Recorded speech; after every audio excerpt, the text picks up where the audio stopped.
Tai šįkart sulaukėm, kai pagaliau sutiko Ernestas Vasiliauskas pasidalinti savo susidomėjimo objektų, savo tyrimais. Na, kaip žinia, jis atstovauja Klaipėdos universitetą, bet mes visi puikiai žinome, kad yra ir Šiaulių muziejaus, ir buvusio Šiaulių universiteto darbuotojas buvęs, taip kad mums puikiai pažįstamas žmogus. Na, o jums kai kam tai turbūt ypatingai gerai pažįstamas, artimas žmogus. Na ir žinoma labai susijęs su baltiškąja tematika, nors ir nėra Baltų centro narys, bet mes jau dabar perėjom prie to etapo, kai kviečiame žmonės, kurie tyrinėja baltus, bet nebūtinai yra Baltų centro nariai. Taip, kad suteikiu žodį Ernestui ir mylėkite, gerbkite, klausykite ir po to pabendraukite. Labas vakaras susirinkę, ir minėjo ir kolegos, ir studentų porą buvusi, ir taip toliau, pasaulis mažas. Taip, dabar yra čia skaidrės paliktos latviškai bus, nes buvo noras pasiklausyti iš Latvijos pusės ir tada jie skaitys latviškai, aš kalbėsiu lietuviškai. Ir kadangi tai yra Baltų centro renginys, tai turbūt yra gerai pasiklausyti, kaip atrodo lietuviškai ir paskaityti kaip latviškai. Kaip sakoma, pagilinti savo žinias ir ten įsigyti pražiamokslį ir panašiai. Tai va, laiko negaišindamas, tada aš atsisėsiu, nes kadangi filmuoja ir turi įrašas būti matomas ir turi tie Facebook stebėtojai matyti, su kuo bendrauja. Taip, na, šita tema tokia yra, kaip sakoma, įkrenti į balą ir tada galvoju, kaip iš jos išlipti. Nu ir visiškai nebuvo tokie, na, apie tos dundurniekus turbūt va iš Zintros esu girdėjęs, čia kaip pradėjau savo karjerą, čia kai buvo dar prieš 20 metų, buvom jauni perspektyvūs ir taip toliau, galvoju, kažkur tai ta tokia tema neįdomi. Bet va, iš Daunoravos dvaro temos kažkaip tais, kai pradėdė purtyti, kaip sakoma, krepšį ir ten pradėdė arba atsidarai seną kraičio skrynį ir pradėdė traukiat ir randi visokių įdomybių. Tai va, šiandien tada mano tema yra apie vieną latvių bendruomenę Daunoravos latvius, kurie save vadino dundurniekais. Nu, toksai lietuviams labai keistas pavadinimas, bet latviams tai yra normalu, jie tam tikro valsčiaus arba bendruomenės gyventojus vadina, na, prideda ietį, reiškia jo kilmę, priklausomybę kažkuriam valsčiui arba vietovei. Pas mus, na, lietuvių kalboje nėra įprasta. Na, čia šaltiniai pristatyti, aš jų nepristatinėsiu, yra įvairūs, tai yra pagrindė informacija galima surinkti atminties institucijose, archyvose, tai yra sausi dokumentai, kokie tai bus, ar panašiai, paskui, aišku, galima minėti privačius archyvus, nuotraukas, labai nedaug atsiminimų ir taip toliau. Na ir kokias temas šiandien paliesim, tai bus, pažvelgsim į vardus ir pavardės, kilmės problematiką, genealogiją, demografiją ir pristatysim, kokie archyvai jų yra išlikę, apie ką mes galim susipažinti. Taigi, tema yra Lietuvos Latvijai, mes pristatom konkrečią bendruomenę, tai yra Daunoravos Latvijai, tai bus, čia rodiklis yra nubraižytos, penkta pozicija, tai yra Šiaurės Lietuvoje, Daunorava, Joniškio rajone. Taip, statistika 1923 metų surašymo duomenis. Latvijų suskaičiuota buvo apie 15 000, dabar, kai buvo atvažiavusi Latvijos ambasadorė Lietuvoje, klausiau, kiek dabar Latvijų registruota yra Lietuvoje, aš neatsimenu, bet labai nedaug yra. Tai tie skaičiai, aišku, nuolat mažėja, tai va tokia statistika buvo ir daugiausia Latvių gyveno Šiaulių apskrity ir jeigu eisim čia, pirmas stulpelis Šiaulių apskrity ir daugiausia bus Joniškio valsčiai, apie 1000 jų. Na ir pusė dar šitos Joniškio valsčiaus, apie 50-60% bus Daunoravos Latvijai. Taip, nu čia tas procesas nėra baigtinis, pabandžiau pabraižyti, kiek yra, iš kur yra kilę Lietuvos Latvijai, tai matot, toksai per 18, 17, 19 amžių, 20 amžiaus pradžią toksai tautų kraustymosi atrodo periodas ir žmonės migravo, ypač XIX amžiuje, kai regionas priklausė Rusijos imperijos, sienų nebuvo, ta migracija nebuvo apribota kaip ir dabar. Įstojus Europos Sąjungą, mes turim tą tokią teisę migruoti. Tai va matom pagrindė, aišku, iš šiaurės vidurio Lietuvą, į Žiemgalos lygumą, tai kėlėsi tautiečiai iš Kuršo ir Žiemgalos regiono latviško. Taip, Daunorava, čia kaip nuvažiuoti iš Rygos, iš Šiaulių arčiau bus kokį 50 km šiaurė, nuo Rygos bus apie 85 km. Tai yra teritorija priglūdusi prie Lietuvos-Latvijos sienos. Jeigu važiuosim plentu į Rygą, tai bus kairiai pusėje Rodiklė Daunoriškė. Taip, pavadinimas, aišku, ta bendruomenė yra susijusi su konkretaus dvaro istorija. Tai yra Daunorava ir latvių kalba vadinama yra Dundurmuiža. Nuo vokiško Donerhof, Daunorava, paskui vokiečiai nusiperka 17 amžiuje tampa Donerhof ir tada atkeldinti Latvijai pavadina Dundurmuiža. Tai čia matom tos Daunoravo žodžio transformaciją, bet vėlgi latvių kalbos žinovai pasakys, kad ir kitą prasme turi, tai yra galima išversti ir Perkūno dvaras išsivers. Čia gal sutapimas ar ne, bet Daunoravai mėgdavo tuoktis ketvirtadieniais, o jeigu žiūrėsim per mitologiją, tai yra Perkūno diena. Gal sutapimas, gal ne, bet ar čia tiesiog kunigui buvo, bet turbūt su Perkūno mažai ką turi bendro, bet turbūt yra lietuviško žodžio Daunoravo transformacija. Ir paskui dar yra tokie žodis Dundur, yra tie vabaliukai, kurie skaudžiai kanda. Liepos rugpjūčio mėnesį, tai yra ir tokia prasme. Galima 3 prasmes surasti, bet pirmoji bus, aišku, teisingiausia nuo dvaro. Tai va, Daunoravos dvaro savininkai nuolat keitėsi, čia sudėti herbai, rodiklės, pliusiukai, kas iš ko įsigijo, kas su kuo tuokėsi. Vienu žodžiu, jie ten tarpusavy buvo giminės, viens tai per santuoką gauna, tai paskiau tenais kiti paveldėtojai susiję su ankstesniais ir taip toliau ir taip toliau. Tai čia giminystės reikalais buvo susiję ir vėlgi tą Daunoravos dvarą aš vadinčiau senbernių dvaru, kažkaip tai būdavo, nes jie turėdavo, ta šeima konkretiai valdydavo daugiau dvarų, pagrindinis dvaras Kurše atitekdavo vyriausia, o Daunoravos dvaras pagal svarbą būdavo 2., 3, tai kažkuriam jaunesniam broliui palieka, jisai dažniausiai paskui pasibaigia, kad jis būna nevedęs, giminės nepratęs ir paskui pereina per moterišką liniją. Iš kabutėse vadinu senbernių dvaru.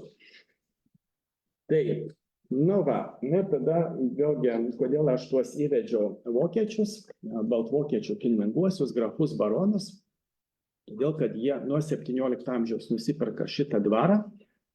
Nuo 17 amžiaus masiškai Šiaurės Lietuvoje dvarus pradeda pirktis iš Kuršo kilę baltvokiečių kilmingieji, turbūt, kad jie čia buvo pigesni.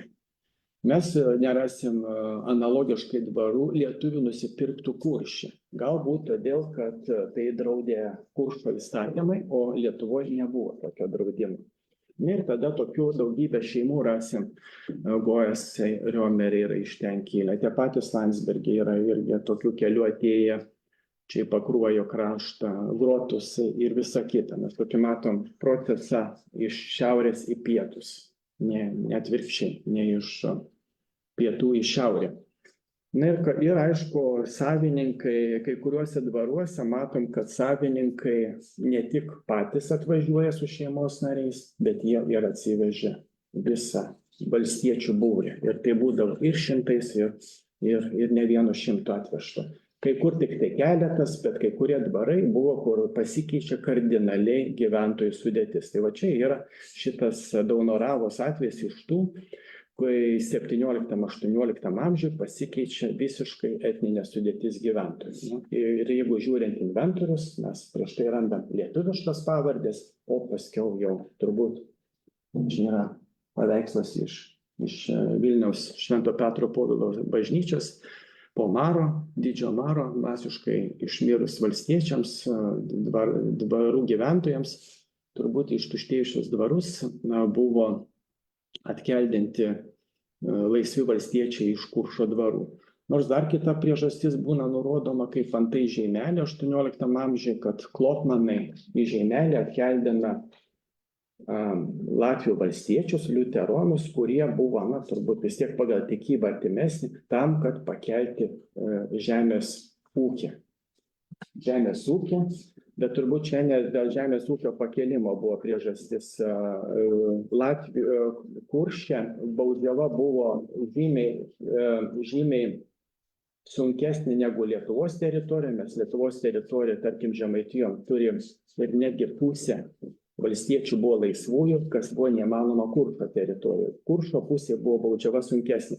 Tai turbūt galbūt su tais valstiečiais negalėjo susikalbėti, negalėjo primesti prievolio, turbūt jie iškeldinti buvo, o atkeldinti visiškai nauji ir tada labai įdomiai susiformuoja tvarka. Jie kaip ir gyvena Lietuvos didžioji kunigaikštystė, bet turėtų pagal Lietuvos įstatymus, pagal Lietuvos statutą vadovautis, bet visiškai yra kita tvarka. Toksai miksas gaunasi, maišytas variantas teisinis. Tai gali būti įvairios priežastys, aišku, ir ta konfesinė priklausomybė ir turbūt gal ir kunigavimo būdas, bet turbūt pagrindinė priežastis dėl sunkesnės baudžiavos formos, nes Kurše nebuvo tokios laisvųjų valstiečių kategorijos. Ir buvo lengviau valdyti.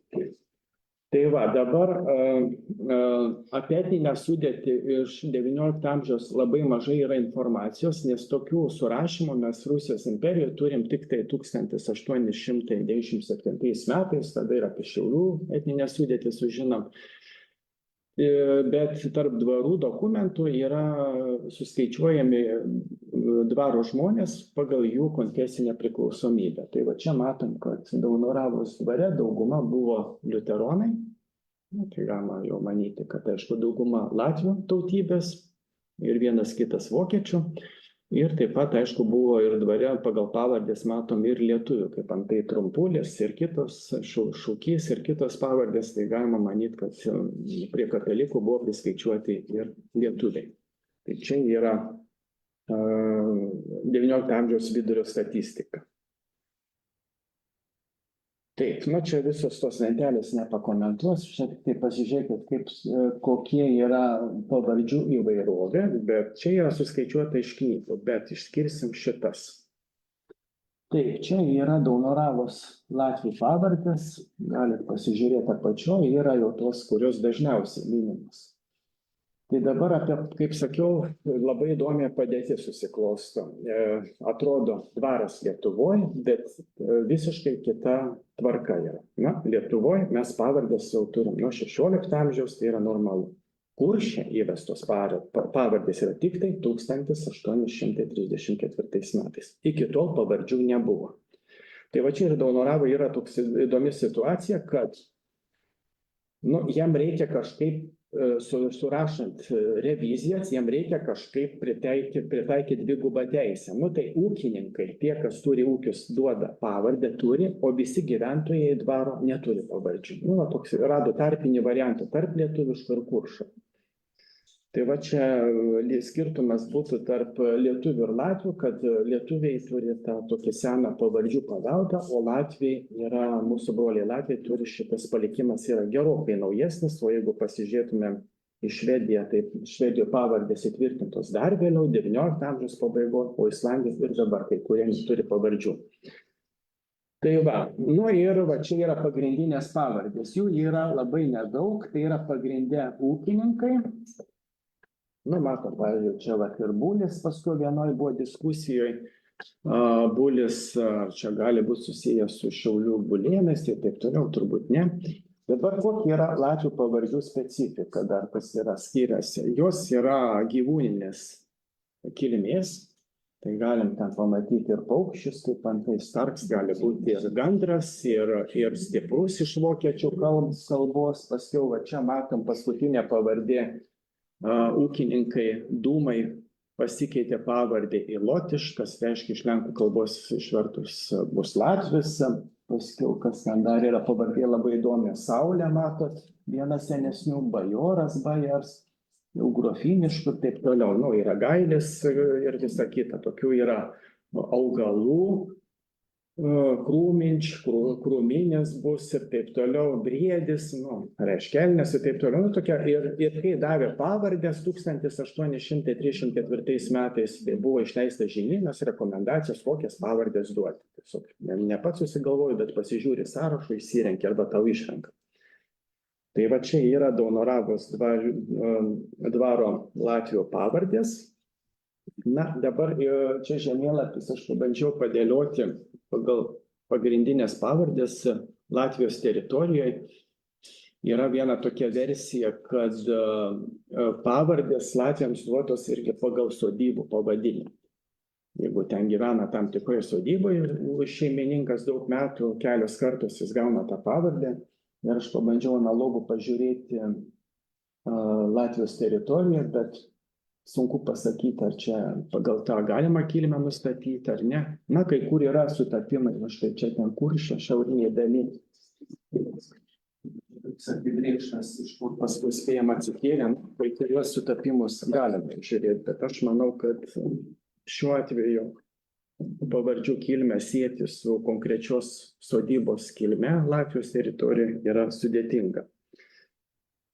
Taip, dabar dar kas yra labai keista Daunoravoje, ką aš pastebėjau, labai yra pavardžių, buvo mėgiama keisti pavardės kažkokią. Pirma pavardė Užkuris, paskui jis patampa Parupis, lietuviškai išvertus reiškia užupės, o paskui matom Parupis latvišką formą, paskui jis tampa Užtupis, turbūt gavosi sulietuvinta forma. Balodis išvertus bus Balodis, Balandis patapo Sienkuliu ir jie jau daugiau, jie 19 pradžioje žinomi kaip balodžiai, bet paskiau jie patampa Sienkuliais ir tai pasiekė 20 amžių. Sienkulis bus kaip Regina išsiverčia Sienkulis pavardė. Koks nors šieno vaisius gal. Man irgi atrodo kažkas su šiena. Įdomiausia trumpuliai. Dalis trumpulių patapo kūgrenais. Kūgrens yra liktais, manoma, ugrofiniškos kilmės. Kiti trumpuliai lietuviai paliko ir trumpuliai. Minėtas Dūmas patapo Lotyšu, reiškiančiu latvių iš lenkų kalbos. Kaseliūnas, Starkus Kaseliūnas. O čia yra dar įdomesnis atvejis. Kaseliūnas ateina į našlės Starkinės ūkį ir jis gauna buvusio našlės vyro pavardę. Kaseliūnas tampa Starku ir visi vaikai tampa Starkumi. Ir paskui vėl ir tada yra tai parašoma. Nubraukiama pavardė Kaseliūnas ir parašoma Starkus. Ir va šitam atveju aš matau, kad ateindamas vyras į našlės ūkį gauna buvusio šeimininko pavardę. Tai čia yra 3 atvejai tokie. Atrodo keistai, bet čia yra dokumentuotai paliudinta. Paskiau Kaseliūnas vienas patapo į Dievič. Dievič bus dievulis išvertus. Taip, Lukstas. Lukstas latvių pavardžių žodyne reiškia šlapia pieva, taip toliau patapo Finbergu, tokia germaniška pavardė. Paskiau vėl nusprendė po 1913 metų tapo Lukstu.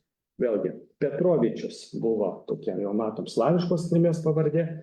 Patapo Balinč, reiškia, Balutis bus turbūt lietuviškai Balutis ir vėl tapo Petrovičiu. Su Jutus persigalvojo, patapo Bertulis, nuo vardo Bertoldas, paskui Bertulis, vėl persigalvojo, tapo Jutus. Čia tokie per 19 amžių tokių keistenybių rasim. Dabar su vardais. Vardų įvairovė pas juos matom, Jonas Janis yra populiariausias, bet kas Daunoravai buvo labai keista. Aš paskui klausiu, sakau, tų vietos gyventojų likusius, kaip čia pas jūs su tais vardais. Vienoje šeimoje randu 3 Jonus, bet kad juos atskirtų, vienas yra Janis su ilguoju A, kitas Janis su trumpuoju ir trečias yra Ansis, nuo Hansas, bet reiškinti tą patį Joną.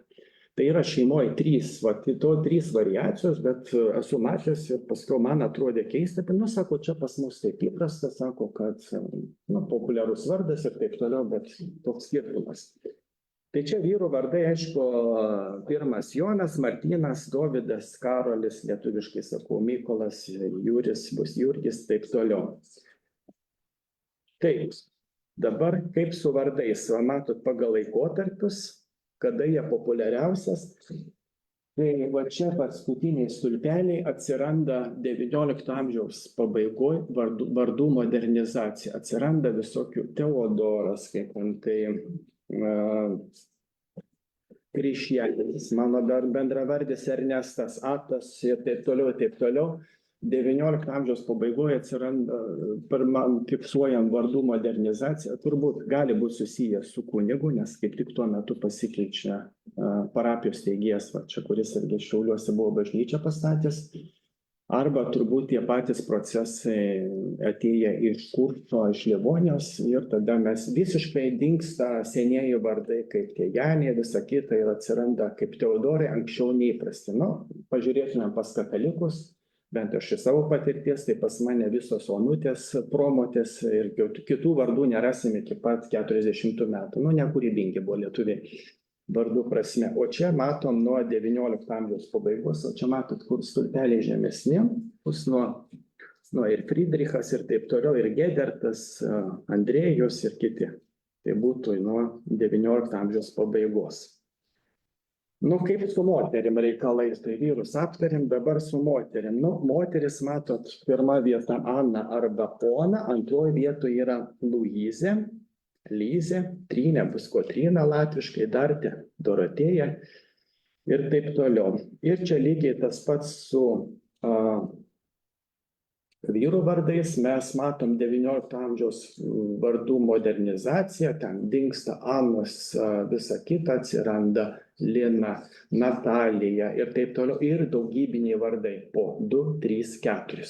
Kažkodėl prieš tai buvo vienas, o paskiau jau atsiranda ne tik, kad matom naujus vardus nematytus, kaip antai Paulina, Olga, Mina, arba būtų Vilhelmina, sutrumpintas Lyda, Natalija, Mylė, Emilija, Ilzė ir taip toliau. Ir dar kas yra, kaip sakiau, daugybinė. Tai čia tiek pas vyrus, tiek pas moteris ir XIX amžiaus pabaigoje. Taip, santuokos. Santuokos taip, vestuvės populiariausias mėnuo yra čia stulpelis, tai yra spalis. Tas pats ir pas katalikus, tai visi darbai nudirbti. Ir tada jau spalio vestuvės, o ir vienais metais Daunoravai atšoko tą pačią dieną 7 ar 11 vestuvių. Nes kodėl taip gavosi?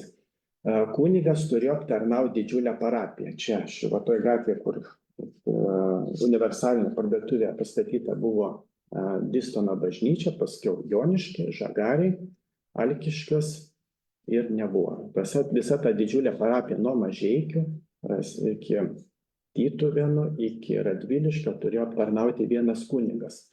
Tai matomai jisai turėjo tą tokį grafiką ir jau parapiečiai jau žinojo, kad kunigas atvažiuos ir turbūt jau. Taip gavosi, kad XIX amžiuje vienu metu atšoko 7 vestuvės, turbūt turėjo labai būti įspūdinga. Taip, tai čia yra statistika matot, pagal laikotarpius. Tai yra iki XIX amžiaus vidurio laikomasi to tokio spalio mėnesio, o paskiau vėl XIX amžiaus pabaiga jau nebėra, kad kažkoks mėnuo dominuotų, jau išsilygina. Tai aišku, vėlgi čia gerėjantis gyvenimo būdas, ūkininkavimas leidžia sukaupti resursus. Taip. Tai kokia ten populiariausia buvo, kaip sakiau, populiariausia yra vestuvių diena, spalio 19 ir buvo 13 vestuvių atšokta. Ir sutapo su Pjūtės padėkos šventė. Tai tiek iš tų statistinių dokumentų, ką galima ištraukti. Dabar, aišku, labai įdomus klausimas yra, iš kur mes kilę, arba šiuo atveju šita bendruomenė, iš kur kilusi. Dokumentų nėra, tai gali būti žodinė tradicija, iš kartos į kartą perduodama, aš apie tai užsiminsiu, bet yra ir kai kurie rašytiniai šaltiniai, arba jie buvo parašyti, arba neišlikę, bet šituo atveju kartais, tokių fragmentiškų duomenų rasim. Dabar atsimenat, rodžiau skaidrę su herbais, kaip sakiau, kad daugybė savininkų keitėsi ir čia yra grįžtant prie vieno atvejo, kai Briugenai 17 amžiaus pabaigoje nusiperka Daunoravos dvarą ir paskiau, jie turėjo Kuršio dvarų ir dabar šitas savininkas, Briugenas, parduoda dvarą Kuršė su visa žeme, dvarais ir valstiečiais, aišku, nes yra filmavimas turtus ir dabar jis čia rašo, kad išskyrus vežėją, tarnas Starko Adomą, porą tarnaičių kaip Lyzė ir Ona pasilieka savo iki kito sezono, kai bus galima išvažiuoti rogomis. Žodžiu, išvardyja, ką parduoda ir ką savo pasilieka. 2 tarnaitės, vežėja ir tarna Adomą Starkų. Turbūt jos paskui įsivežė į tą Daunoravą, nes paskui tekste rašoma, kad pasiliko. Ir antai turim palyginimui Žeimelių atveju, kai Klopmanai atkeldina valstiečius į Žeimelę 18 amžiuje, paskui jie parduoda tą dvarą, tas paveldėtojas buvo nepilnametis, jį tvarkė kiti reikalų tvarkytojai 18 amžiaus antroje pusėje ir rašo, kad parduoda su visais valstiečiais ir nebeturi pretenzijų valstiečių. Yra pabrėžiama, kad tų valstiečių negalės persikelti kaip kilnojamą turtą. Tai čia Žeimelio atveju. Ir dabar pasižiūrime tą atveją, kaip kilnojasi, tai kaip sakiau, giminės gerbas, savininkai, kurie valdė čia apibrėžti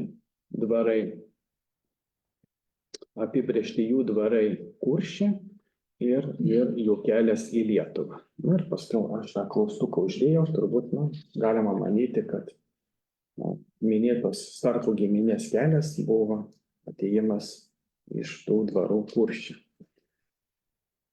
Aišku, jeigu dokumentai tyli, tai čia daug ką galėtų pasakyti DNR tyrimai. Dabar populiarėja, tai iš jų galima išspausti daug informacijos. Tai aišku, autosominiai testai mums duos iki 5 generacijas, bet jeigu, aišku, mes turėsim didžiulę bazę, reikia turėti didžiulę bazę, tai va čia jau tiksliųjų mokslų mes nesuklastosim. Tai va čia, kaip sakoma, yra istorikai savo darbą atidirba, kalbininkai atidirba, bet yra ką pasakyti ateičiai ir genetikams. Tai lauksim jų sprendimą. Ir dabar aš irgi per konkrečios Starkų giminės pavyzdį. Apie Starkus yra publikuotas straipsnis, čia akademijos leidiny, paskutiniam galit pasižiūrėti.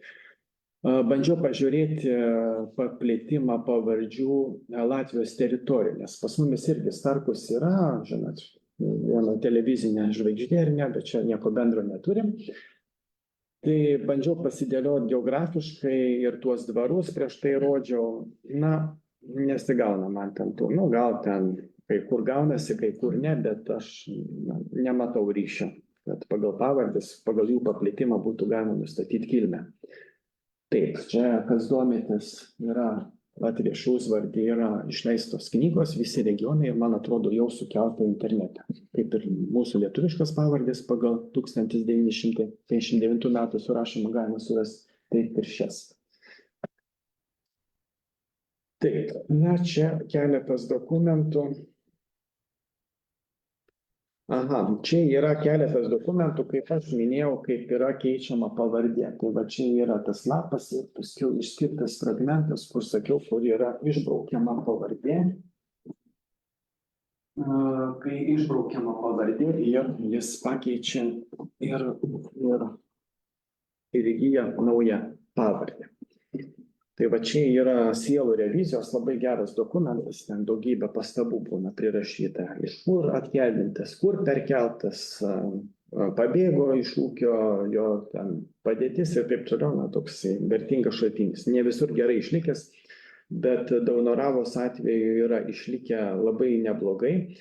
O dar kas, kalbant apie Žeimelio pusę, Žeimelio pusė yra netgi rašyti tekstai vokiškai, dvaro savininkams, lenkiškai, nes dar oficiali kalba buvo lenkų, nuo 1834 jau rusiškai yra prievolė rašyti, O čia dar randam Daunoravos atveju neišlikę, bet va prie žymelio yra ir netgi latviški analogiški tekstai. Tai turbūt vienas buvo dvarininkui, kitas oficialiai ir dar turbūt prievaizdas Latvis rašė savo apskaitai tą reviziją latviškai.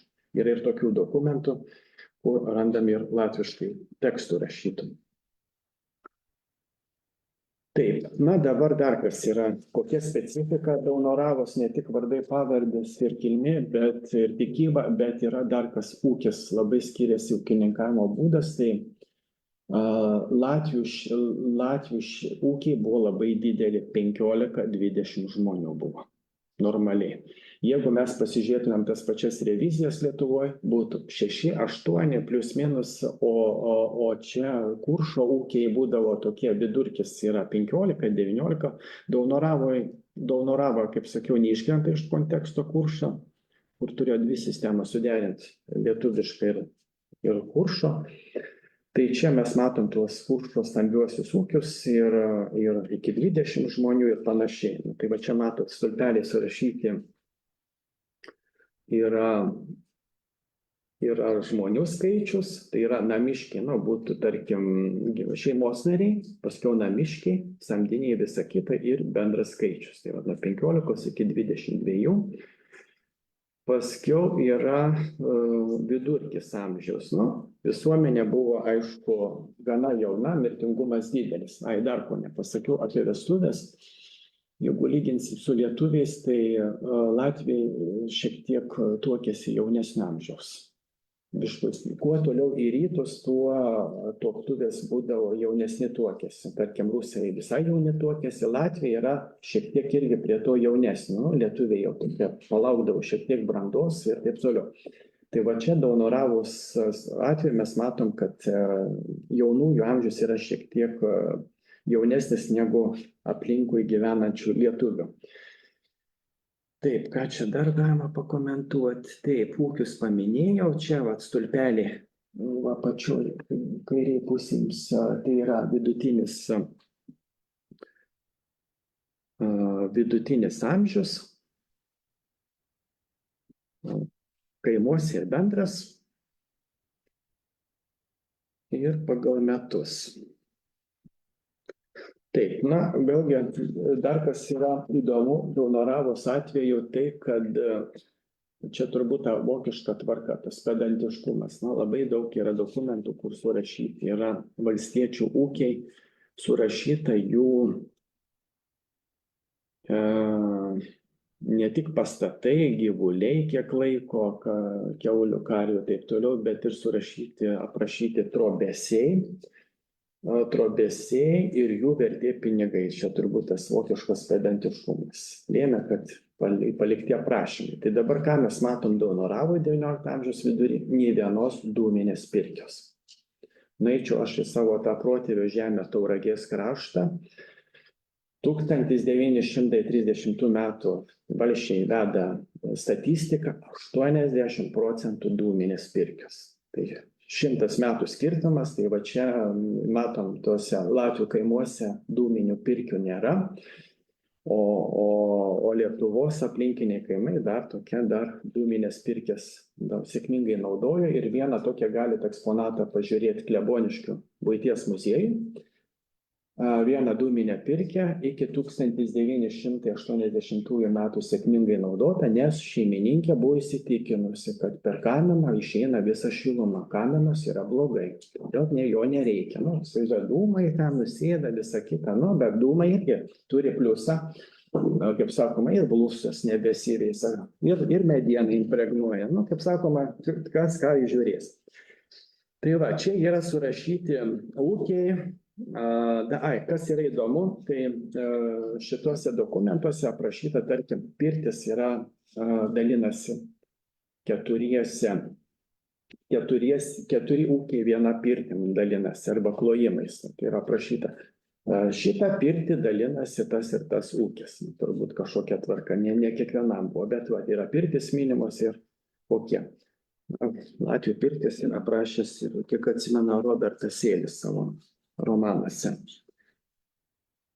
Taip, ką dar galima, aišku, kai yra daug šaltinių, tai genealoginiai šaltiniai yra visai pakankamai metrikuoti ir vat jų galima Dundurniekų kilmę nustatyti iki 700 metų, nes yra revizijos, 8-9 kaimai, teritorija apie 2500 hektarų. Kaip sakiau, baudžiauninkai yra nelaisvieji, migruoti negali ir būtent gyvena labai stabiliai. Na, ir iki 1700 metų galima atsekti. Dabar tokie, kaip sakoma, tokie istorijos detektyvai yra. Tai pateikėjus čia, Dzintra dar atsimena, kai mes šį interviu ėmėm Martyniškių direktorę mokyklos, užkrito dabar pavardė, iš Lotyšų giminės, užkrito pavardė, Grinevičiūtė. Tai va čia jos pateikta nuotrauka ir kas yra įdomi, čia visi stovi Grinevičiai, jos tėvas ir yra labai įdomus yra aprašas. Čia yra visi Grinevičiai, išskyrus šitas negiminaitis. O pasirodo, jis tikrai giminaitis yra, nes jie yra iš vienos šeimos, dvaro prievaizdo, iš vienos šeimos bet nuotraukoje jie stovi kaip giminaičiai, bet va tą pateikėjai įsitikinus, kad ne giminaičiai. Bet genealogiškai matosi, kad jis yra tolimas ir yra giminaitis. Aišku, kita problema, ką mes susidurėm su tą bendruomenę, kalbant apie genealogiją, tai yra uždara bendruomenė ir santuokos. Yra santuokos, jau automatiškai formuojasi su giminaičiais. Jau neišvengsi. Pusbrolis būna ir Grinevičius, ir Grinevičiūtė ir taip toliau neišvengsi ir jau gaunasi kelių pakopų. Na ir tada jau vienai mūsų interventas taip sakė, taip, pas mus buvo, sako, jeigu Latvis ūkininkas veda samdinę, buvo gėda. Sako, buvo didžiulė gėda, jeigu Latvis veda lietuvę, bet pati didžiausia gėda buvo, jeigu Latvis liuteronas veda katalikį. Tai sako, pati baisiausia gėda ir va tas konfesinis skirtumas buvo, pas katalikus tai buvo neįmanoma ir buvo draudžiama. Aš paskui klausiu liuteronų kunigų, sakau, ar čia yra pas katalikus irgi, vartant knygas, yra, jeigu ten pavardės sutapimas, jau turi gauti vyskupo leidimą ir tik kilmingieji galėjo tą sutikimą gauti. Sako, čia kaip svarbu, sako, būtų tikintis, darbštus, nepijokas, bažnyčia tai žiūrėjo pro pirštus ir aišku, kad būtų, nebūtų mišrių konfesijų, arba būtina sąlyga turi pereiti į, aišku, šiuo atveju liuteronų tikybą. Buvo ir tokių atvejų. Tada dabar apie tapatybės reikalus. Aišku, ši bendruomenė yra išnykusi, gal ten dabar 1, 2, kokie 4, 5 likę. Ir pasklydę Lietuvoje, Latvijoje, bet ta prasme, kurie dar senosios kartos. Dabar, aišku, pasklaidžius spaudą, kas jie tokie yra. Aišku, spauda tuo metu yra labai vertingas šaltinis. Latvijoje, aišku, spaudos kuršė nebuvo spaudos draudimo, tai ten yra gana daug šaltinių. Tai va čia kairėje pusė yra tekstas apie tai, kaip šalia Blankenfelde vyko gegužinė ir taip prašo, kad susirinko, pacituosiu tiksliai. Taip, dvaras yra pasienyje su Kauno gubernija, čia apie Blankenfelde ir nenuostabu, kad čia buvo, gyvena ir atėjo lietuviai, Latviai, paskiau rašoma, kad ir taip pat vadinamieji dundurniekai. Rašo, Latviai dalyvavo ir kablelis dundurniekai. Tai matosi, jie kaip ir nepriskiria latviams, kaip kažkokie tokie, nes ten rašo Latviai, lietuviai, lenkai, žydai, vokiečiai ir taip pat taip vadinami dundurniekai. O tas dvaras yra nuo šito gal 4 kilometrai, bet matosi, jiems Kuršo gyventojams tie dundurniekai tokie, nei Latvijai, nei tokie. Jeigu taip tas rašantis išskiria, tai vadinasi, ta skirtis buvo kažkokia. Ir paskiau, aišku, yra, ta spauda yra gana skurdi. Čia toks įdomus epizodas yra apie, kaip čia dabar, mediatorių, kaip čia dabar pasakytume, mediatorė, kuris vaikas padeda susisiekti su dvasioms ir sužinoti, kaip prašo, apie šį bei tą. Ir paskui jau piktinasi. Čia tas, aišku, visi autoriai yra anoniminiai, nepasirašo gaila. Čia va, S raidė, gal Starkus, neaišku, kas įrašo. Kad būtų, dabar ten tam vaikui rašoma namuose K, kiek ten metų, ten 10 ar 11. Ir tada tie suaugę jau tokie yra prietaringi, kad eina pas tą vaiką sužinoti apie mirusius arba šitą iš ateities ir dar labiau pakursto tą vaiką. Ir paskui ten esu paskutinis moralizuojantis sakinys yra apie tai, kad jau būtų gerai, kad atitinkamos institucijos susidomėtų to reikalu. Na, aišku, tuo metu vaikų teisų nebuvo kam susidomėti. O tai būtų jau rimtų pasekmių turėtų. Nu va, tai va, čia mes mūsų interventės aplankome.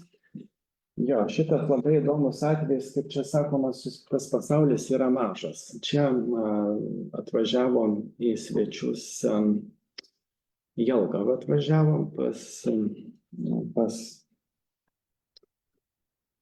Dundurniecę, tenais davė tas medžiagos. Čia, kaip sakoma, tie kontaktai buvo viens per kitą telefoną ir paskui aš tenais kažkokiam archyve tenais rinkau medžiagą apie Latvijos ekspediciją 1942 metais ir paskui mes tenais bandom šifruoti, kokia ten pavardė, kokia tos pavardė, Dagdos. Sako, paskui klausiu, sakau, čia gal jums pažįstam šitas? Sako, čiagi mano tėvas. Jis ten dalyvavo ekspedicijoje, fiksavo, jie ten sušaudė 45 už tėvynės išdavystę. Ten vėlgi labai irgi tos istorijos, ten, sako, čia į Ukrainą nuveda. Keliai Pirmo pasaulinio karo metu, paskiau Antro pasaulinio karo metu jie tenais dalyvavo antinacinėje, antisovietinėje veikloje. Ten, kaip prašo, paskui tuos atsiminimus, o ši moteriškė, kaip sako, aš kadangi man sako, greit, aš viską pamirštu, dėdė man pasakoja, aš viską rašus, nes aš pamirštu. Ir dėl to, kadangi jin pamirštu, jin viską užrašė ir mums paliko tos tekstus. Ir ten pasakoja, kaip tenais reikėjo spausdinti proklamacijas, reikėjo raidžių, tai ten iš Daunoravos vežė kiaulės, ten pasturėjo Daunoraviškis pažįstamas spaustuvininką, ten pavogė, kadangi mėsos trūko, tam davė to, tam raidės ir vienu žodžiu taip toliau. Ir paskiau ten 1942 metų ekspedicija vyko ir paskiau ieškom tos pavardė, kas ten per tas žmogus pasirodo, jos tėvas ir mes taip sužinojom jo gyvenimo datą, kas jis toks buvo ir panašiai. Taip, Visvaldis. Visvaldis figūras nebūtų buhalteris, tai jis viską prašė, o jo atsiminimai prasideda taip. Kadangi metai bėga, mes visi ne jauniniai, taip ir pradeda tekstą. Ir sako, rašytinių šaltinių nėra išlikę, aš matau pareigą aprašyti visus įvykius, kas ten buvo toje Daunoravo. Na ir tai, kaip nebūtų buhalteris, labai tiksliai, jau kiek įmanoma, surašė visą, ką atsimena, kaip ten buvo ir taip toliau. Ir turtingas yra jo fotoarchyvas. Vat ką irgi byloja jo fotoarchyvai, tai vėlgi matom tos Daunoravos, per Daunoravos bendruomenę, Pirmo pasaulinio karo atspindžiai, tai yra tie pabėgėliai, jie pabėga tai į Ukrainą, tai į Nižnį Novgorodą ir kitur, į Žemutinę Novgorodą. Ir visos šeimos vienaip ar kitaip buvusios paliestos, tokie tai ryšiai. Sanatorijos. Paskui jau toks yra pasakojimas apie Žagarę 45-ais, kai važiavo į Tervetį sanatoriją, apie tos Latvijos legionierius, tai ten buvo Žagarė pasirodo ir šita koncentracijos stovykla, kur ne tik ten buvo Lenkų karo pabėgėlių ir vienu žodžiu daugybė tokių istorijų persipina atsiminimuose. Taip, šitas irgi atvejis yra labai įdomus, ūkininkų Starkų, tai 3 kartus rašo atsiminimus. Tai motina, čia pirmas tekstas, motinos šitas tekstas, motina jaučia pareigą 4-10 parašyti giminės istoriją ir perduoti ateities kartom. Tada perima estafetę dukra ir anūkė. Vienu žodžiu, visų jie skirtingi pasakojimai. Na ir ką ten galime skaityti, aišku, ten yra giminės kilmė, aišku, kiek ta genealogija siekia, tik 3 kartus, aišku, tai yra aš, mano tėvai ir seneliai. Toliau valstiečių genealogija nesiekia atminti. Vardai daugiau nežinom yra, paskui kas akcentuojama, aišku, sėkmės istorijos, tarnyba dvare, ten kažkur išvažiavo, kažkokia tarnyba kariuomenė, kažkokios kalbų mokėjimas į didmiestį, aišku. Iš Sibiro, čia laiškai yra įdomus, tie iš Sibiro išvežti ir čia dabar pasižiūrėsiu, raštas pasikeičia ar ne, pasikeičia. Tai išveža, ten ištrėmė į Sibirą, ten jis už ne tik, kad didelis ūkis, bet ir kad žentas dalyvavo antisovietinėje veikloje, jisai iš Stokholmo ten organizavo tas žvalgybinės ekspedicijas. Tai va, ir taip rašoma. Atsiųskit mums apie maistą ten šiek tiek parašo, aišku, atsiųskite knygų, būtinai popieriaus, rašiklio, dabar rašom, mes rašiklių neturime, dabar rašau rašaliniu parkeriu, bet jį iš manęs paims dukra, nes dukra vedė to Sibiro tenais ūkio buhalteriją, nes buvo baigusi mokslus, paėmė mano rašiklį dukra, toliau laišką rašysiu pieštuku. Ir paskui prašo dukros atsiųsti pieštuku. Turėtų kuo rašyti, tokios kasdienės. Paskui ten tarpusavio santykiai, kaip ėjo valgyti lokieną, arba labai toksai tekstas įdomus yra apie tai, apie dilgėlės. Poetiškas sako, mus iš tėviškės išrovė kaip dilgėlės. Dilgėlės, žinom, kad jos ten tokios kerta ar ne, bet rašo toliau. Bet dilgėlės auga geroj žemė. Ir mes kaip tos dilgėlės pasiprašėm pas Viršaitį, to kolūkio Viršaitį pirmininką žemės prie kontoros ir ten pasisodinam bulvių. Ir paskui ten bulvės pradėjo augti. Tai toks įdomus tekstas, kad mes kaip dilgėlės, o dilgėlės auga tik geroj žemė. Ir tada jau ten pasakoja. Toks labai įdomus tekstas yra. Ir va čia yra šeimos nuotraukos vaizdai. Tai matom, durį centre, tai yra tokia labai bendruomenė buvusi kompaktiška, tokia konsoliduota, čia laidotuvės yra. Senolė, čia aišku Sibiro vaizdas ir taip toliau. Gerai, paskui parodysiu kitas, va čia iš tos pačios šeimos archyvo. Labai daug yra, labai yra turtingas fotoarchyvas ir jie skiriasi. Kiekvienam rinkinyje vienas yra viena akcentuojama, kitas kita. Tai va čia ir vaidinimai, ir studentai grįžę čia pokario į namus. Va čia minėtas Briedis, Lotės šūkis.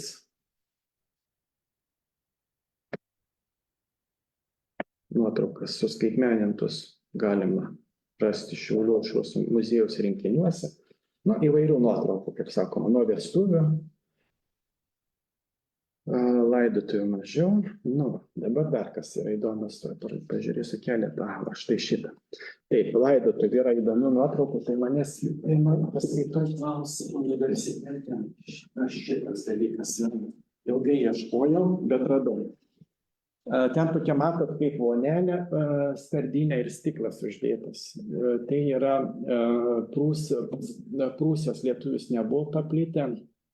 Čia yra 19 amžiaus pabaigoje, 21 pusėje metalinės gėlės, tokio buvo čia labai madinga ir modernu. Rygoje gamino ir tai buvo labai didžiulis prabangos dalykas. Vienu žodžiu, į tokią skardinę vonelę, metalinės dažytos gėlės, uždedamas stiklas ir tada, kaip sakoma, ilgo naudojimo, kad nereikėtų tų gėlių nešti. Čia yra toks paprotys fiksuotas Prūsų Lietuvoje ne, Lietuvoje nesu matęs, o Daunoravo yra fiksuotas, bet jis atėjęs yra iš Kuršo. Taip, va čia matot, yra centrinė nuotrauka, tai jų kapų šventės, tai turėjo savo tūdų orkestrą, tai be jo. Šita nuotrauka yra labai įdomi, čia yra kitos šeimos archyvas, jis yra labai gerai dokumentuotas, ten viskas būna surašyta, bet šitoj nuotraukoje yra surašytos laidotuvių dalyviai ir kas už ką buvo atsakingi. Žodžiu, tas buvo už tą atsakingas, surašytos jo funkcijos. Tai ir va čia iš to šeimos archyvo dar yra tokių įdomių nuotraukų, dar ten jis parašo, šitą aš fotografavau su savo mažuoju fotoaparatu, tai vadinasi turėjau ir didelę fotoaparatą. Na, labai gerai dokumentuoti yra archyvai ir vėlgi mes iš tų nuotraukų matom ir aprangą. Tai labai skiriasi. Vat paimtumėm kaimininių lietuvių kaimų, tai na, bent jau iš mano protėvių pusės, tai būtų su skarelėm, aš šiandien nematau nė vienos skarelės. Nu, tokia netgi to parodysiu. Ta Grinevičius, koks megztinis madingas yra, tai žinokit, čia laidotuvės, tuoj pažiūrim, kur tas.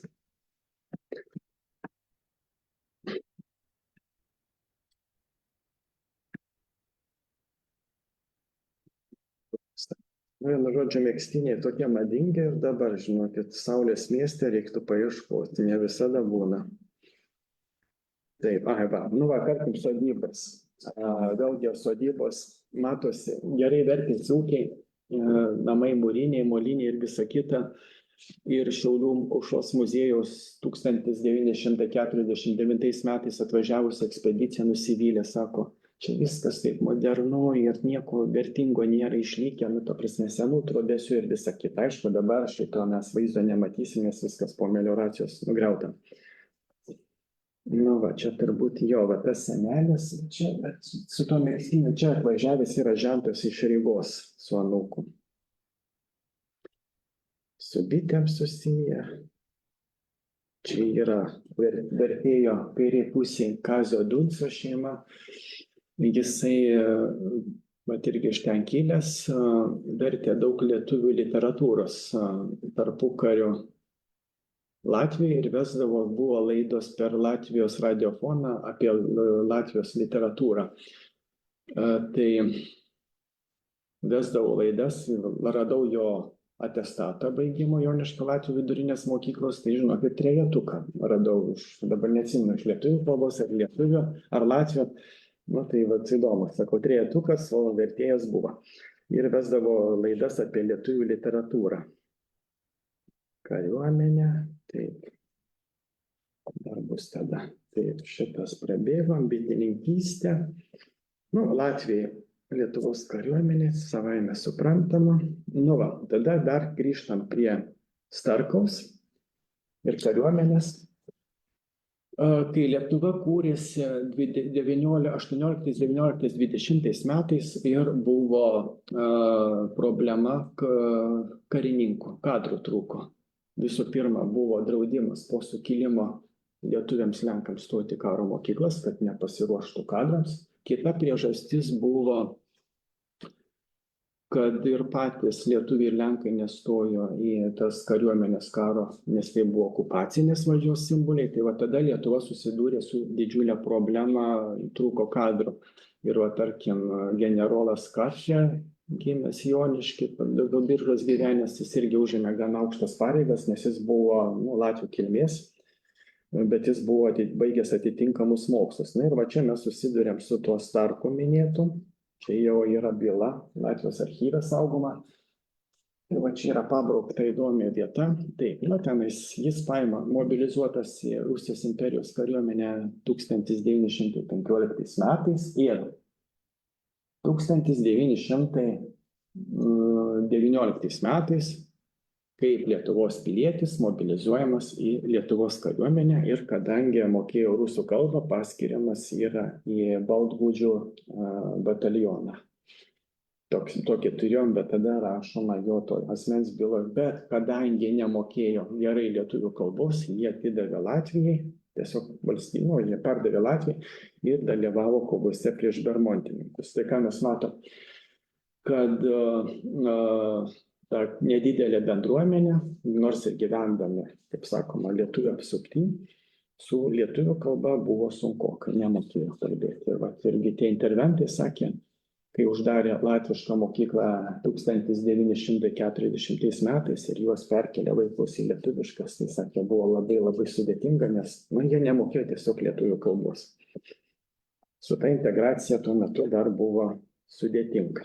Ir va čia to Starkaus karinės tarnybos metu nuotraukos darytos tiek Pirmo pasaulinio karo metu ir vidury. Va čia jis jau vėl, kaip sakiau, mobilizuotas į Latvijos kariuomenę ir ten susiranda žmoną. Parsiveža karo pabėgėlę iš Daugpilio, ten Daugpilį tarnavo, jinai ten dirbo telegrafiste.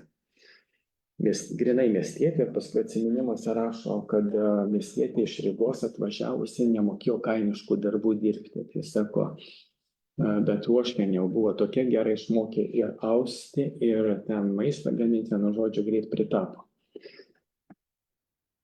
Nu va, čia yra Latvių mokyklos Daunoraičių vaizdai. Aišku, čia ta nuotrauka matosi jau dirbtinai pozuoja, bet ir va ta bendruomenė yra susirinkęs aktyvas, prie mokyklos yra įkuriama biblioteka tarpukariu, teatras veikia ir taip toliau. Na, tas va tarpukaris yra tas klestėjimo laikotarpis, tai yra veikia ir organizacijos, ir čia pas mumis dabar kyla klausimas dėl tautinių mažumų mokyklų, dėl tos dienos, tuo metu nekylo, veikia Lietuvoje ir lenkiška mokykla veikia Kaune, ir latviškų daugybė, Joniškio vidurinė buvo, ir Šiauliuose veikia vokiečių vidurinė mokykla ir taip toliau. Na, kažkaip tarpukario Lietuvoje tų klausimų nekilo dėl tautinių mažumų mokyklų. Ir, aišku, žydų mokyklas, rusų. Nu, va čia yra mokyklos vaizdai, ten matot portretai, aš bandžiau pažiūrėti, kas vaizduojama, ten yra Kudirka, paskiau mačiau, lygtais buvo iš Latvių Basanavičius ir paskiau iš Latvių Krišjanis Valdemaras, vienintelis, ką mačiau, buvo įdomu. Ir aišku, žemėlapis tas mokyklinės su Vilniaus kraštu, nu, turbūt čia yra jis mokyklinės, tam buvo išleistas. Tai va, tie. Na ir va čia, kaip sakoma, į pabaigą. Tai bendruomenės jau pabaiga, galim sakyti, va tas sovietinis periodas, tai yra pirmas tremtis, iš tremties arba negrįžo, nes ten mirė, sugrįžti neleido, tai persikėlė į didžiuosius Lietuvos miestus, į Rygą, tarkim, Vilnių ir kitur. Tai va čia yra, kurie negrįžo, ten pasiliko. Paskiau melioracija ir kolektyvizacija vėlgi savo padarė, bet turbūt didžiausias smūgis tai buvo uždraudimas nevyriausybinių organizacijų, kaip antai Joniškio Latvių švietimo draugija, mokyklos uždarimas ir galiausiai Joniškio bažnyčios uždarimas 1949 metais, dėl kurio protesto Lejeris nusipelnė kelalapio į Sibiro gulagus ir paskui iš ten negrįžo. Nu tai va tų visų uždarimas ir praktiškai jau nebebuvo tos bendruomenės vienijančio centro, kaip ko nepasakysim apie Alkiškės. Alkiškės bažnyčia išliko ir ta liuteronų bažnyčia buvo ilgai tas centras, kuris tą latvišką tapatybę saugo kaip ir apie žymelę. Nu tai va, tokios būtų pagrindinės priežastys, tai va čia galioja daugelį tokių Latvių bendruomenių, čia yra vienas pavyzdys, čia buvo kompaktiškai gyvenama, nedidelė bendruomenė, bet kompaktiškai gyvenama, bet ištiko likimas praktiškai visas ir jeigu nebūtų tos sovietinės okupacijos ir tų brutalių visų įstatymų, visų tų draudimų, represijų, ūkininkavimo, kolektyvizacijos ir visų kitų tų blogybių, tai aišku, mes tą panoramą Lietuvos kitokią matytume, mes tada važiuotumėm turbūt per Šiaurės Lietuvą, kaip per kokią Transilvaniją, ten rastumėm vengrų kaimus, vokiečių miestelius ir visą kitą, mes tą panoramą matytumėm kitokią, bet va, mes dabar turim tokį paveldėtą, grinai tokį sovietinį, tą tokį kultūrinį kraštovaizdį. Aš nebijau to pasakyti, bet tikrai mes paveldėjom tą tokį sovietinį kultūrinį kraštovaizdį, jisai vis tik transformuojasi, bet tą sistemą žinojo, kaip laužyti, kaip sakoma, stuburą per visas grandis. Na ir va, tas palikimas toks yra. Tai va, čia taip ištiko daugelį bendruomenių, bet, kaip sakiau, yra keletas išimčių, kur buvo išlikusios bažnyčios. Nu, tai va, Būtingę dar galima paminėti, Alkiškas ir kitas, kur bažnyčia, nes kunigas buvo Latvijos, tai ta tapatybė buvo saugoma per bažnyčią. Nes tų latviškų tautinių mažumų mokyklos buvo uždraustos visos. Buvo galima tik tai rusiškas mokyklas laikyti ir dar kažkaip lenkiškas iškovojo, visos kitos buvo uždraustos. Ir latviškos, ir, nu taip, kitų nebuvo, tik tai dvi. Nu tai va tiek. Ja, ir daugiau.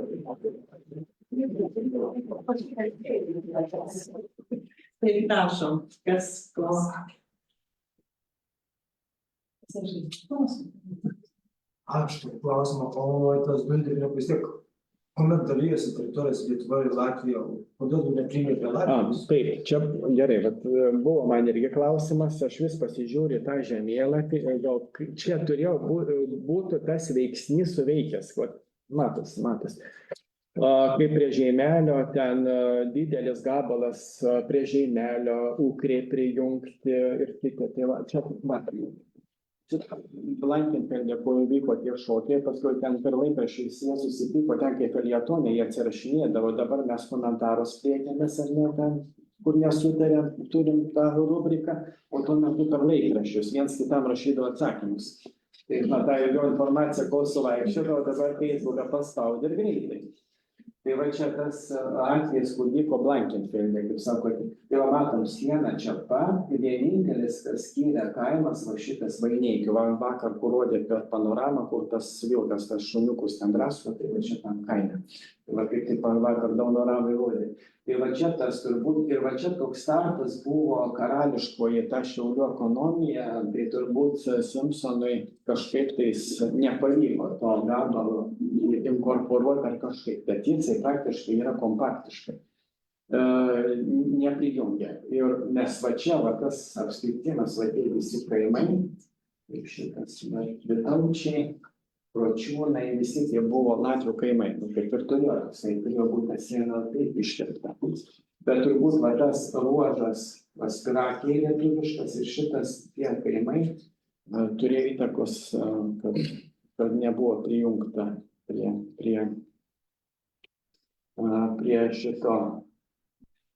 Latvijos, aš manau dėl ko.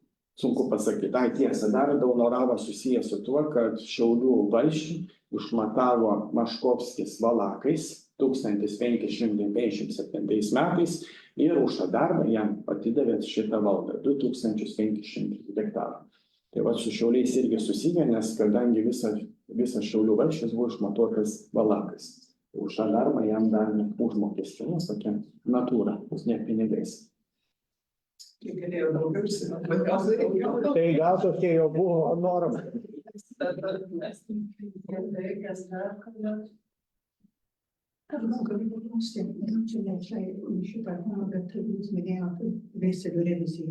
Kuriais metais jos buvo vykdomos? Nes mes čia su Navaitė irgi lankėmės archyvos ir ten nerado visus, gal ne visus, kiti metai. Lietuvoje prijungus prie Rusijos imperijos 1795 metų pirmą reviziją, 1811 metais yra tik vyrų surašė, nes artėjo karas nespėjo, tada 1834 ir kitos. Bet čia šito atveju aš miniu, kurias yra išlikę. Kitos yra, čia vėl loterija, žinokit, vienur išlikę, kitur neišlikę. Čia yra loterija, kaip archyvas. Pavyzdžiui, Šiaulių nelaimė, čia kur esam, ta, kur atsidalino dvarą, kaip sako, pralošė Nariškiną. Čia turbūt legenda Zubovoje, kad pralošė turbūt pardavė. Žagarės Grūžių dalį, kur pardavė Nariškinams, jie atskyrė į archyvą atidalino. O Joniškio ir tą Šiaulių dalį pasiliko čia, tai turbūt tam, kur čia buvo tas archyvas ir sudegė 1915 metais su visom revizijom. Jeigu mes žiūrėtumėm Grūžių Žagarės pusę, viskas yra puikiausiai išlikę, bet čia atidalino ir suplėškėjo turbūt per tą karą. Bet čia su tom revizijom, loterija, žinot, kaip telelotą nusipirkti, čia bus, nebus.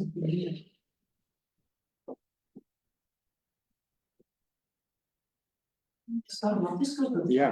Tai kada išvers, kad kiek įgimtų? Turpinot tam pašām žēs revizijām. Man iztulkos tā antijos. Jā, bet žēnes puse. Ir iespējams atrast kādām vēsiem revizijām. Aš supratau, bet Jo mēs bijām ļoti daudz grāmatu, mums pietrūka laika un droši vien vēl kaut kas, bet vai ir kaut ko? Nezinu. Ja ne, jūs esat nevisais, ja? Nežinau, dėl šeimelio klausė, nežinau, Nav, nesmu. krūti pateikt, jāskatās. Ne visai tiesiogiai susijęs klausimas. Aš perskaičiau, šiaip jau Lietuvoje, lietuvių kalboje, vyrai veda, o moteris teka. Dar vienas jūsų dokumentas cituojamas lietuvių kalba, kaip vyras nutekėjo. Jūs kaip istorikas daug tų dokumentų visokių, tam 19 amžiaus pirmos pusės. Aš esu aptikęs Simonaitytės kažkur raštuose šitaip, kad vyras nutekėjo. Čia turbūt aš tą atvejį parašiau, Jau mokinių rašiniuose esu suradęs, kad vyrai teka. Tai tik labai juokinga. čia turbūt parašiau, kai kabutėse nueina į šitą, aš čia jau klausyt kalbininkės. Jau progos turėti.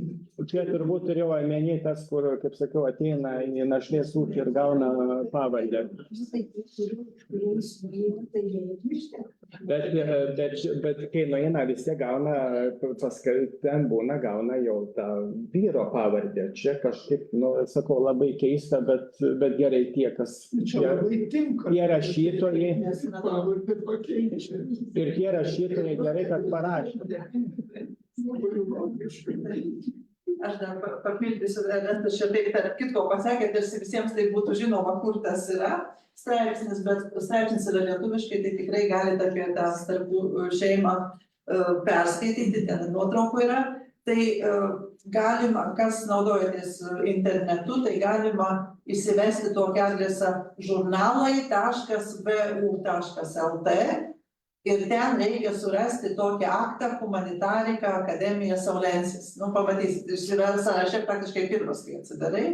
Ir ten viename iš 29, man atrodo. Ten yra 3 tomai jau dabar paskelbti, nes mes dabar tokio formatą turim. Apskritai džiaugiamės, kad iš vis turim.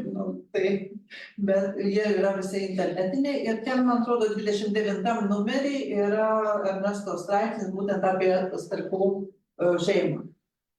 Tai galima pasiskaityti internetinis žurnalas, žurnalai.vu.lt ir tada susirasti tą atitinkamą žurnalą ir ten yra numeriai, susirasti 29 numerį ir ten atskirai tada jau išlenda turinys ir yra Ernestas Kutela, aišku, yra ir kitų įdomių straipsnių, beje, su Lietuva ir Latvija susijusių, pavyzdžiui, apie skatputrą ir visokių tokių įdomybių, bet Ernesto Kutela.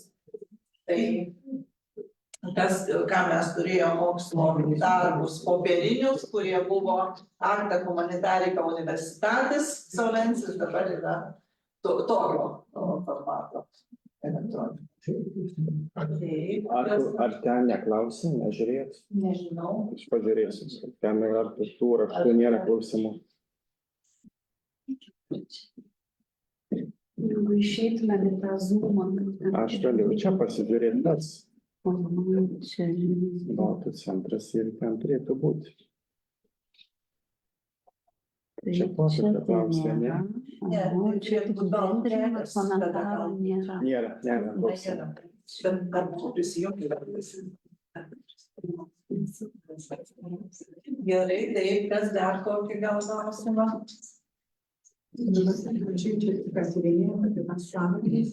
Ar jūs asmeniškai turite kažkokį ryšį su Latvijos? Giminėjai turite, jeigu turite, kokios pavardės buvę? Nes mes mato čia latviukai irgi tokie visi iš 19 amžiaus. Ir mes labai įdėmiai su Sandra tyrinėjom ir archyvos susidėjom. Daug kur pavardė jūs suratom dokumentuose, kad visiškas kažkas padėjo. Aš pradžioje paminėjau, kad čia Sandra yra šitos didelės grupės, kur Alkiškių bendruomenės. Ir jūs jį pazeist, ir Rasmo Baltų. Ir dabar, Rasmo Baltų 22 metų yra išleidus knygą. Visiškai tai daug kalbėjo. Ir dabar ta knyga va čia yra rankinė, gal čia yra iš Alkiškių kilusių ar kažkokių giminių, gal žmonės susidėmėtų. knyga yra latvių kalboje. Ir dar jūs ten paminėjot Liaudžios sveikinimu, ten vestuvių daugiausiai buvo spalio mėnesį. Kokios ten santykiai, ten daugiau apie tos lyties šventės. Dabar irgi darom truputėlį tos lyties šventės ir ten tos darbus, ten vaisius kažką tai nerodė. Dabar mes, kadangi jau nebeauginam jokių ten žolų daug, kaip sako, tai mes dabar pradėjom daryti parodėlės, tai rankas, tai rankas tapo, kažkas ką gali, kas medaus dirbiniai. O čia su šiandien jau. Tai va, kas apie tos lyties tradicijos. Taip, apie tradicijas pasakysiu, nieko nežinoma. Ir pirmiausia, bėda buvo tokia. Čia yra kažkaip, yra mūsų etnologai, etnografai, jie netyrinėjo tautinių mažumų kaip tokio. Kažkaip, bet pasiėmė tą, kad ir Lietuvos Dundulienės etnografija ir kitus darbus. Ten viskas suplakama į vieną regioną, Aukštaitiją, Žemaitiją, bet ten neieškoma jokių etninių skirtumų. Ir tos ekspedicijos, kurios dirbo, jos neišsikėlė uždavinio, kad čia tyrinėsim Latvių kaimą, o čia tyrinėsim tą. Pervertę visus darbus, jūs pamatysit viskas suplakta į vieną. Tai, neminėsiu dar kažkokių buvo, ir tarkim, nebuvo jokių ekspedicijų, kai buvo tą medžiagą galima surinkti, ir dar kas yra didžiausia bausmė, tai yra tie, kurie, kurie tyrinėjo, bet viskas suplakė į vieną. Tai čia yra nedovanotina, nes yra, kaip matom, yra skirtumai. Tai va čia jokių tyrimų nebuvo daryta. Latvijai aš nežinau, ar darydavo ekspedicijas, aš abejoju, 42 buvo įsukę, bet jie etnografiją fiksavo. Ar filologai ir visą kitą papročius fiksavo, aš nežinau, nesu matęs. Va šita medžiaga yra prapuolusi, žinokit, jinai yra, bet čia irgi buvo tokių kurioziškų situacijų, nes tarpukariu buvo domėjimas. Jau 42 metais, kaip sakiau, atvažiavo į Lietuvą ekspedicija tada, kai nebuvo sienų. Ten buvo irgi, kaip sakoma, čia buvo vienos kalbos knygos pristatyme, mes Dangyro Mačiulio knygą pristatinėjom apie Latvijos lietuvius. Tai atsimenat, buvo pasakyta, kad buvo labai didelė tokia, trintis, netgi neduodavo akreditacijos mokytojams atvykti latviams į čia, atvirkščiai lietuviams taip toliau. O tarp Latvijos ir Estijos susiklostė tokie santykiai, kad netgi Tartu universitetams nedavė Latvijos vyriausybė vizų tyrinėti Lyvių arba važiuoti į Ludzos Latvijų. Tai mato, tokių buvo trinčių tarpukarių, buvo domėjimasis, bet tarsi buvo tos, kažkaip nebuvo, aš tą tikrai apie Estiją buvau skaitęs, yra knyga išleista apie Ludzos Latvijos. Tai estų tyrėjams buvo uždrausta, vizų tiesiog nedavė. O tarpukario to domėjimosi nebuvo, bet išskyrus yra Latvijos folkloro saugykla arba tautosakos, nebus. Iš folkloros metų. Jo, ten galima surasti, ten yra patekę nemažai tekstų tautosakos ir ne tik iš Vismantų Janio Brinkio yra patekę labai daug. Ir Sresa susirašinėjame, kas įdomiausia rašo tą folkloro Kratuvės valdybą. Nesiųskite mums istorinių tekstų, mums jie neįdomus, siųskite dainas, pasakas ir visą kitą. O ten per tų tekstų, ten yra parašyta apie bendruomenę, ten, visokių niuansų. Matot, nebuvo ekspedicijų, žinokit, nieks netyrė ir tada dabar visą tą medžiagą kartais reikia peržiūrėti, ar jinai yra teisingai interpretuota, nes yra skirtumų didžiulių ir buitį ir visą kitą, bet jau yra suplakta į vieną vietą. Kodėl tą etnografai taip darė, tai grinai mechaniškai darė. O dėl tautos, ir, pavyzdžiui, vėlgi va čia šituo atveju yra problema, mes neturim, mažai turim rašto paminklą. Kaip toji, pavyzdžiui, man Daunoravos, tos interventės, taip sako. Viena taip, Jūrmalai gyvenanti, taip sako, mano giminaitis atsikėlęs į Rygą, didelis miestas, iki pat savo mirties 89 metų kalbėjo Daunoravos tarme. Jis sako, jisai niekados neperėjo į bendrinę kalbą ir visą kitą.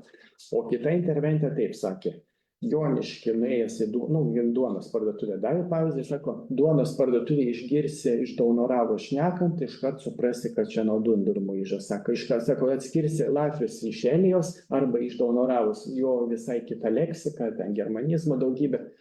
Bet mes neturim nei vieno kalbos užfiksuo, nei fonetikos, nieko mes neturim, nei leksikos. Tai yra, tie šaltiniai va tokie, va čia istorikai gali surankioti, o visą kitą tą gyvenimą, tai va tokių, nėra viskas. Ir va čia apie tą šventės žemelio būtų irgi ten įdomu, yra visgi ten atkeldinta iš Vircavos, visą kitą, jie turėjo ir savo virtuvę specifinę turėti kažkokią, dar kažkas, bet ta tema dėja yra tokia, buvo netyrinėjama. O šaltinių nebėra viskas, jau, kaip sakome, interventų nebėra. Iš tų ekspedicijų, tai aš aišku nežinau apie šitos kraštus, bet pavyzdžiui, dabar Daugpiliui, kai rašiau pranešimą, tai apie Endzelyną, tai buvo tos tautosakos to archyvo ekspedicija 31 į Kuršių neriją, nes ten domėjosi kuršininkų kalba. Tai va Endzelynas ir 3 filologės iš to tautosakos archyvo.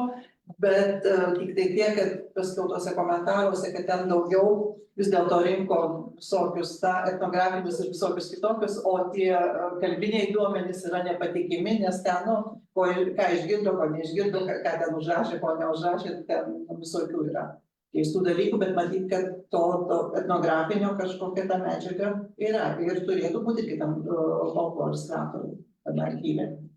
Etnografiniai yra Latvijos nacionaliniam muziejui, jeigu Latvijai daug rinko, tai jie turi, bet iš Lietuvos 42 tik tai buvo ekspedicija ir iš to Šventosios jie važiavo, nes kaip Būtingė buvo prijungta, tai jiems ten buvo tokie, taip jautėsi skaudinti, kad čia turėjo būti prie Latvijos ir jie toks interesas buvo. Taip, kas dar gal? Pakomentuoti ar paklausti ar kažką. Gerai, tai tada dėkojam dar kartą mūsų pranešėjui.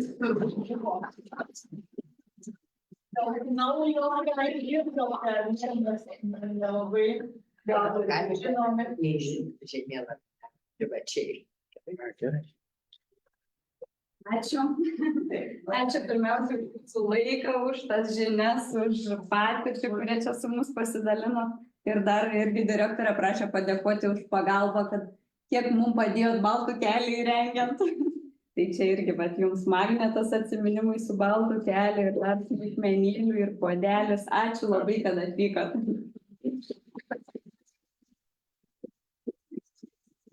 Ačiū klausytojams, ačiū Reginai, čia turbūt tradicija daug metų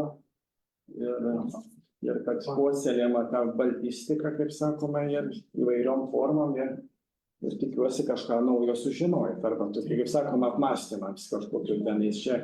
Aš nesakau, kad čia tiesa, čia tik tai mano nuomonė, gali būti irgi tenais, negali būti 100% tikrai būti. Na ir dabar, tai va, sausio 1 kartas, tikrai yra jau suplanuotas ir vasaris, ir kovas, ir balandis, kol kas nekonkretinu, bet, tikėtina, kad vis tiek bus į mėnesio pabaigą, ten ar paskutinę savaitę, ar prieš paskutinę, savaitės dienos, tai arba pirmadienis, arba antradienis, arba trečiadienis, nes savaitgalį yra jau, kita dalis yra užimta šita erdvė.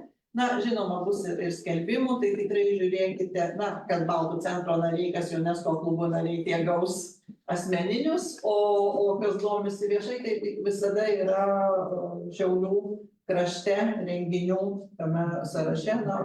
Tik tai tiek, kad Šiaulių krašte, dabar aišku, tik tai 2 dienas, tai išeina antradieniais, penktadieniais, tai buvo Ernesto buvo penktadienio. Antradienį kaip ir truputį per anksti ir tai ten, kur arčiausiai. Ir tiesiog pasižiūrėkite Baltų centro pasikalbėjimai ir ten jau tada ir pranešėjas, ir tema, ir visą kitą, tai mielai kviečiu. O dabar mes dar tradiciškai norėtume ten bendros nuotraukos, dar mums įjungsite indekščių. Tai visi, kurie yra jau ne pirmą kartą, žino, kad mes visada fotografuojamės ten prie to žemėlapio ir baldų. O tai prašom, nepaveikite, einam visi, net paskiau, kad ten